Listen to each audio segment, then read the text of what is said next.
Morning, everybody. Right, we're on a follow-up. We're doing follow-up questions now. This is for Matt Jennings. Oh, by the way, it's the, I think it's going out today, actually. This is the 14th of March, recording this video, and snow. There we go. It's snowing, but apparently it's not going to settle. Apparently it's going to turn to rain. Looks like it might be getting a little bit warmer later, so I'm not going to worry too much about that. I'm motorway today.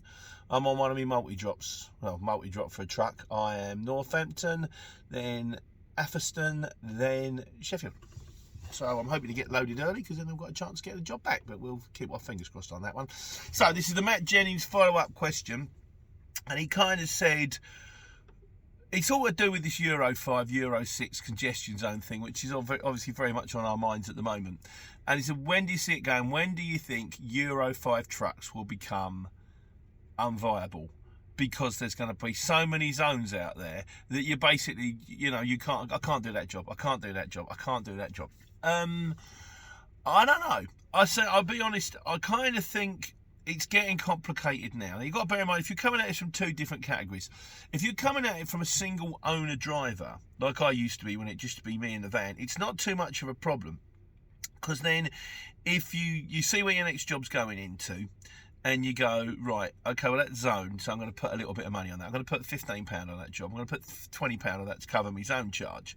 Then if you're in a truck and you're an owner driver, then it's suddenly, well, I'm going to put £100 on that. I ain't going to get the job. It's not even worth quoting. Birmingham, that's 60. All right, we'll quote them 50. That's okay.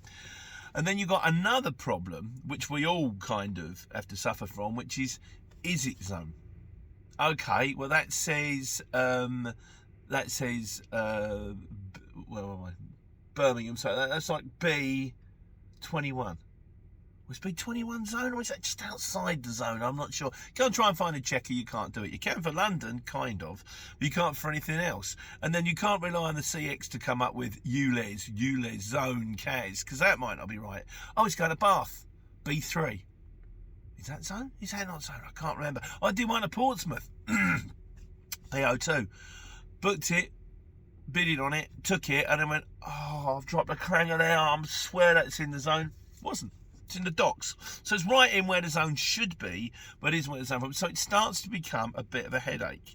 I mean, what you can do is you can just avoid these places altogether. It's going to Birmingham, no. It's going to London, no. It's going to Bath, no. Well, that's daft. Bristol's got a zone. If the job comes up as BS34, look on the map. It says Bristol. Bristol's quite a big place, Milton Keynes postcode stretches from Buckingham to Bedford. It's quite a big place, so that's too tricky as well.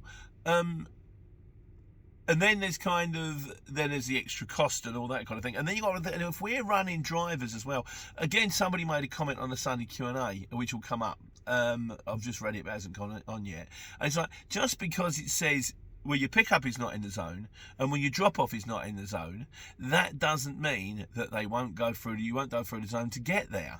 And that's happened before. We've had drivers and gone, why has he gone round a North Circular rather than 25 to get there? And then, something was shut. And you're like, yeah, you can't go round the North Circular. It's inside the zone. So it starts to get painful. I think, the ideal situation is to try to change the van to Euro 6 as soon as possible. I don't know if vans are going to go past Euro 6. I don't know if they can actually bring up an engine that is better on emissions, and it's like, oh, this one's super duper, even this one doesn't put out any sort of fumes whatsoever. In fact, it runs on air. Yeah, kind of thing. So I don't know if the Euro 6 engine will become a Euro 7 or Euro 8. I don't think so. I think the next step forward is going to be electric vehicles. As for vans and trucks, that's complicated because you need so much energy on board and so much weight. And bearing in mind that offsets the amount of weight you can carry on a vehicle anyway. Yeah, I've got a vehicle that's got a range of 1,000 miles. What can it carry? It can carry a paper bag because the back's full of batteries. Got no space and the springs are on the floor, kind of thing. So I think... And also, there won't be that many more Euro 5s being made. So, when you come to get your next vehicle, I think it will just be a natural evolution that it gets pushed into it, that there will be less and less Euro 5 motors, and the Euro 6 ones will be getting slightly older. So, if you need to get a cheaper one, you can go slightly old, whether that would be the way forward because of the extra wear, tear, and spares. But I think it's just going to be a natural evolution. As for and if you're running on your own, it's a natural evolution, and you'll get to the point where you go, there's a job on here, I can't do it. There's a job on here, I can't do it. There's a job on here, I can't do it. Do you know what? I'm selling this van.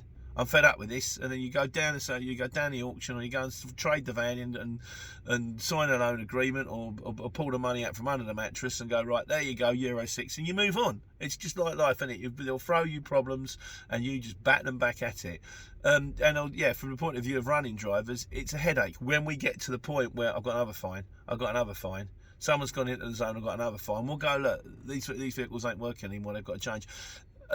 I find in life, a solution will naturally present itself, and as soon as it does, someone will hit you with another problem, because that's just the way it is. As for this Euro 5, Euro 6, Euro 4, I mean, my first lorry back in the day when I was working on a Marksman of 30, I had to have a catalytic converter retrofitted on my lorry. It cost me £1,000. It was either that or cough up another £4,000 on a newer truck, and eventually the catalytic converter blew my truck up. Because it put so much pressure on the engine. I always said if I was in a band, because the first truck was called Shirley, and I always said if I was in a band, I would name my first album "A Cat Killed My Shirley," because it did. But yeah, that's it. It's just, when will it happen? I don't know. I think it all depends on you. It depends on how much of a headache it's causing you. It depends on how much money it's costing you, because you can't do jobs because you're getting outbid. Although bear in mind that if you are running in a newer motor, you're entitled to bid a little bit more, because you've had to cough up that money for the newer motor. Things are costing you more money. It's got to move on down the line. But I think a natural conclusion will be, when it gets to the point where you go, I'm not doing this anymore, and then you just do it. I know it's not much of an answer, but it's kind of the only one I've got, really. In the meantime, that light's still green. I think it might be for a little while now. I wonder how busy I'll be today. I wonder how much of a chance I will have to. Take care. Take money.